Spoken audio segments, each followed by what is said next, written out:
हरिओम, ओम आनंद ma'am, Om Shanti ma'am, ओम ज्ञान ma'am. आप सभी दर्शकों का हमारे चैनल पर स्वागत है। आज हम लोग बीएड फर्स्ट सेमेस्टर के अंतर्गत अभिक्षमता के विकास में एक शिक्षक की क्या भूमिका होती है उसके विषय में हम लोग अध्ययन करेंगे।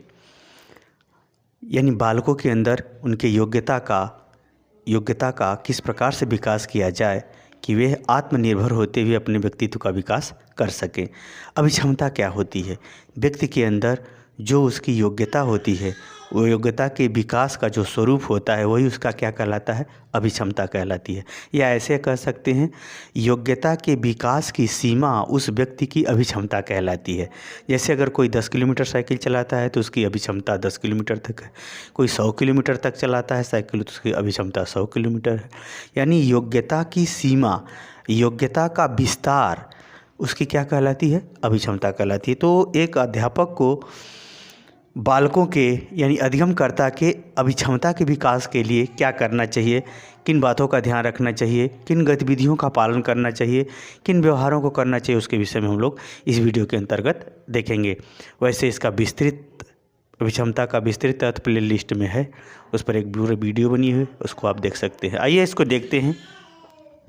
यानी अभिक्षमता के विकास के लिए पहला ये होता है कि अध्यापक को क्या करना चाहिए कि अधिगमकर्ता के अंदर जो योग्यता है उसका स्पष्टीकरण करते हुए उस बालक को विश्वास दिलाना बहुत ज़रूरी होता है। कि जैसे कोई बालक है वह पढ़ने में तेज़ है, तो मानता हूँ उसको पढ़ाई से आप उसकी योग्यता का विकास, उस पढ़ाई में किस विषय की योग्यता है, सभी विषय की योग्यता है या कोई विशेष विषय की योग्यता है, तो उसके माध्यम से उसको स्पष्टीकरण करते हुए उसके योग्यता क्षमता को उसको विश्वास दिलाते हुए, उससे अनुभूति कराते हुए, उस पर जो है जोर देते हुए उसका विकास करना चाहिए। तो यानी योग्यता क्षमता का स्पष्टीकरण ऐसा करना चाहिए कि उस अधिगमकर्ता को विश्वास हो और प्रेरित होकर के विश्वास हो जाएगा तो उस दिशा में वह धीरे धीरे सक्रिय होते हुए आगे बढ़ जाएगा। पहला काम होता है योग्यता का स्पष्टीकरण अध्यापक द्वारा करना चाहिए, तब उस बालक के अभिक्षमता का विकास तेजी से होता है। दूसरा है रुचि एवं अभिप्रेरणा। रुचि का तात्पर्य है कि बालक के अंदर जो विशेष योग्यता है, क्योंकि हर बालक एक दूसरे से अलग होता है और हर बालक की अपनी कुछ स्पेशल योग्यता क्षमता होती है, प्रकृति की ही देन होती है। तो बालक को क्या करना चाहिए कि जो उसकी अभिक्षमता है, जो उसकी योग्यता है, उस योग्यता में, उस योग्यता के कार्य में, उस योग्यता की गतिविधि में रुचि उत्पन्न करना चाहिए, अर्थात उस पर ध्यान उत्पन्न करना चाहिए, ताकि बालक भी उस चीज़ पर ध्यान दे। इस पर क्या करना चाहिए? उस पर ध्यान उत्पन्न करना चाहिए, क्योंकि ध्यान ही रुचि है। जहाँ आपका ध्यान लगेगा उसमें आज नहीं तो कल रुचि उत्पन्न हो जाएगी। अगर सहजता से उत्पन्न हो गई तो ठीक, नहीं तो प्रयासों से उत्पन्न हो ही जाती है। तो उस पर ध्यान दे, उस पर वो भी ध्यान देने के लिए प्रेरित करना चाहिए, ध्यान दिलवाने के लिए उसको उकसाना चाहिए और साथ में उससे अभिप्रेरित करना चाहिए। अभिप्रेरणा का मतलब ये होता है कि उसको बात से, व्यवहार से, परिणाम से, कहानी से, विचार से, प्रक्रिया से इस प्रकार से उसे हम प्रेरित करें कि उसकी कार्य क्षमता बढ़ जाए। अभिप्रेरणा का मतलब उसकी कार्य क्षमता को उस पर बढ़ाने के लिए कहानी, विचार, प्रोत्साहन, पुरस्कार इत्यादि उसे देते रहना चाहिए। तो क्या होगा? उस क्षेत्र में उससे रुचि उत्पन्न होगी, अर्थात उस योग्यता में उससे रुचि उत्पन्न होगी और उसके अंदर जब कार्य शक्ति बढ़ेगी, कार्य क्षमता बढ़ेगी, तो उस क्षेत्र में वो विकास कर जाएगा। अर्थात रुचि और अभिप्रेरणा अध्यापक को बार बार उसके योग्यता के अनुसार उपस्थित करना चाहिए, देना चाहिए, बताना चाहिए, समझाना चाहिए। तीसरा है, और इसका बहुत विशेष ध्यान रखना चाहिए अध्यापक को कि वह अपने कार्य के प्रति तत्पर रहे, सुस्त न रहे, लापरवाह न रहे, गैर जिम्मेदार न रहे, बल्कि उसके के लिए कार्य के प्रति जो इसको योग्यता है उस योग्यता के अनुसार कार्य के प्रति वो क्या हो? तत्पर रहे। खेल की योग्यता है तो खेल की, पढ़ने की योग्यता है तो पढ़ने की, साइंस की इच्छा है तो साइंस के लिए वो पढ़ने के लिए तत्पर। यानी कहने का मतलब ये है कि अनेक योग्यताएं हैं, अनेक कार्य हैं, अनेक व्यवहार हैं। उन सभी कार्यों के प्रति जिसमें उसकी विशेष योग्यता अध्यापक उसको स्पष्टीकरण करते हुए समझा चुका है, बता चुका है, उसके कार्यों के प्रति वो हमेशा तत्पर रखना चाहिए, उसको सजग रखना चाहिए। जितना ही उस कार्य के प्रति तत्पर रहेगा, तैयार रहेगा, उतना ही वह तेज़ी से अपने व्यक्तित्व का विकास करने में सफल होगा। अगला है प्रशिक्षण। यदि अध्यापक मंदबुद्धि बालक है या कम योग्यता वाला बालक है या सामान्य बालक है, वह कुछ विशेष उसके अंदर मानसिक योग्यता नहीं है, तो ऐसे बालक के अंदर शारीरिक हाव भाव या शारीरिक संरचना के अनुसार जो चीज़ें अच्छी हों उसमें क्या करना चाहिए, प्रशिक्षण देना चाहिए।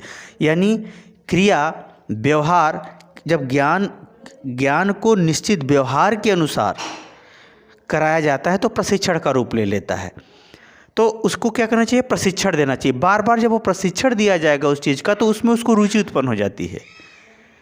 उसको क्या उत्पन्न हो जाती है, रुचि उत्पन्न हो जाती है। तो प्रशिक्षण से, अगर मंदबुद्धि या सामान्य बालक है तो उसे प्रशिक्षण दे करके उसे योग्य बनाया जाता है।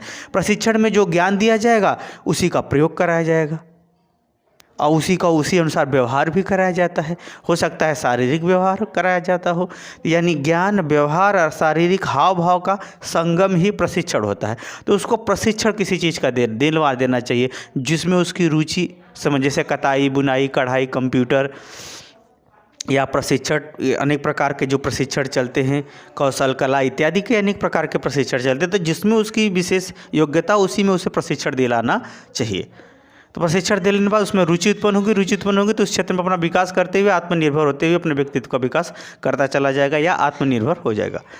आगे 5वां है कार्य कारण संबंध।